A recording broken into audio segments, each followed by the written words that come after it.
Steve, the big question today. Should people feel embarrassed about filing bankruptcy? Mike, that is a good question, and people ask that of me all the time. Just yesterday, I met with a woman who told me that she had delayed filing her bankruptcy for over a year because she was so ashamed about the fact that she had to file. People express all kinds of emotions about bankruptcy, from embarrassment to shame, regret, humiliation. I tell them, like I told this woman yesterday, no one should feel ashamed about having to file bankruptcy. Bankruptcy is one of the few laws that's expressly mentioned in the Constitution. The Founding Fathers provided that Congress could enact uniform laws respecting bankruptcy, and they did this so that people who filed bankruptcy in one state would have that bankruptcy recognized in another state.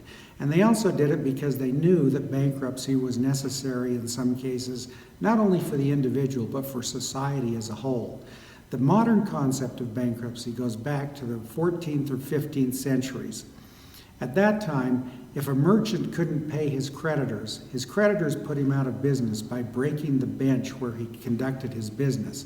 The term bankruptcy comes from the Italian bancarotta, which means broken bench. But the idea of forgiving debts goes back even farther than that, at least to the biblical times.